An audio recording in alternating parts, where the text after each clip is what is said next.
Et à 10h30, on file comme chaque jour rejoindre deux de nos traders qui sont à leur poste pour partager avec vous leur lecture, leur vision, leur stratégie sur la séance du jour.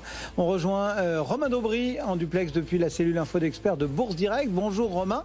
Et Jean-Louis Cussac depuis ses bureaux bordelais de Perceval Finance Conseil. Bonjour Jean-Louis. Merci à tous les deux d'être là ce matin. Bonjour. Romain.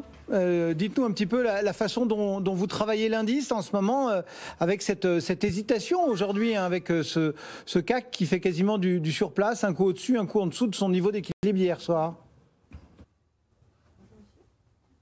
Bonjour Cédric, bonjour à tous. Pas extrêmement bien parce que j'ai un petit biais un peu prudent dans ce marché. On devrait en savoir plus et la situation pourrait se décanter sur l'indice parisien, peut-être grâce à la BCE jeudi. Pour l'instant, on a eu un tout petit intérêt vendeur qui s'est déterminé en début de semaine, enfin vendredi dernier au cours de la baisse.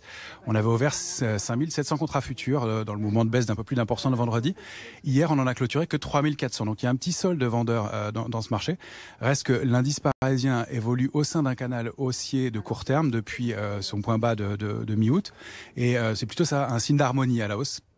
Mais il bute depuis quelques heures sous une oblique baissière qui permet de mettre en relief un triangle symétrique. Donc on évolue entre deux bornes qui sont bien marquées pour la séance, c'est 6678 en bas, 6752 en haut, et ce triangle il pointe la fin de la semaine au maximum. Donc on devrait sortir de là, on voit que ça se joue. Si on arrive à dépasser donc 6752 et surtout 6763 en clôture, on pourrait reprendre un petit peu de hauteur et aller accélérer un peu, chercher 6800, 6850, pourquoi pas. Il n'y a pas beaucoup de momentum dans ce marché. Et puis à l'inverse, c'est 6653 en bas qui est notre alerte. On est dans un trading range qui est assez marqué. Sous ce niveau-là, on pourrait accélérer jusqu'à 6580. C'est plutôt là où se trouve l'alerte à mon sens. C'est là où se trouve le niveau de couverture qui a bien fait son office en fin de semaine dernière. Donc une zone 6550, 6600 qui est bien dense en option de vente, qui fait que l'indice rebondit et qu'il le défend. Le risque en dessous de ce niveau, c'est d'accélérer un peu plus et d'aller chercher au moins 6400 aux alentours de ce niveau-là. Pour l'instant, ça se joue comme ça et on voit que ça se joue aussi de la même façon sur les valeurs du luxe qui sont en train d'essayer de reprendre de la hauteur. Kering, c'est plus marqué. C'est sur LVMH où on est soit en train d'invalider le mouvement de baisse, soit à l'intérieur d'une structure de continuation baissière qui pourrait se prolonger un petit peu. Tout va se décanter, à mon avis, dans les heures qui viennent. Ça va être plus clair.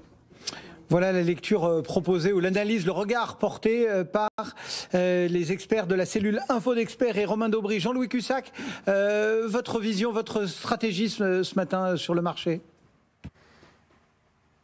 Comme d'habitude, Cédric, j'essaye d'acheter le mieux possible. Mais c'est vrai que le marché fait du surplace. Bon, on a quand même la possibilité de faire des écarts. Il y a eu hier des mouvements. Là, ce matin, on est revenu sur une zone d'achat un peu agressive, bien sûr, dans la zone 6730-20.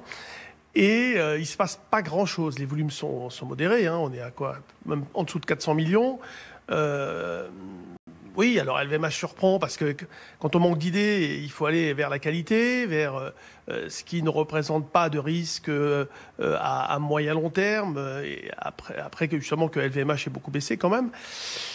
Mais pour le reste, c'est vraiment difficile de trouver des idées. Quand Romain dit qu'il a un biais prudent, oui, tout le monde a ce biais prudent, je pense. Les gérants sont méfiants d'ailleurs même, et tout le monde est comme ça. Et c'est pour ça que monter des stratégies à base d'options, c'est intéressant. Parce que la volatilité implicite n'est pas élevée, elle est autour de, ça dépend de l'échéance, mais on va dire elle est à peu près autour de 12, donc c'est modeste, ça va, on peut acheter le droit de vendre ou le droit d'acheter, c'est beaucoup moins risqué de prendre une position fortement haussière ou fortement baissière, bien évidemment, et surtout sur un marché qui n'envoie pas vraiment de message fort.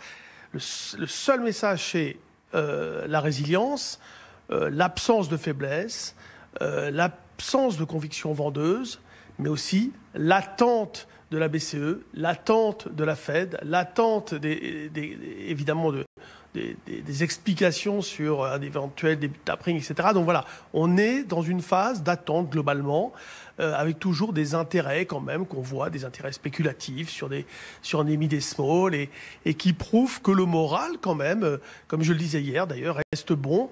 Notez aussi que l'euro-dollar a tapé les 1,19 et il n'y arrive pas à franchir ce niveau. Mais je vous disais, c'est une résistance importante. Je vends dessous, quitte à mettre un stop reverse au-dessus d'un 19,20. Et en ayant vendu, on arrive à aller chercher plus bas. Mais c'est pareil, hein, il n'y a pas non plus un fort repli qui montre que l'euro-dollar reste aussi dans l'attente des précisions des banques centrales. Merci beaucoup à tous les deux pour cette lecture. Romain Daubry depuis la cellule info d'experts de Bourse Direct, Jean-Louis Cussac depuis Perceval Finance Conseil. On vous retrouve tout à l'heure, Romain, pour suivre cette séance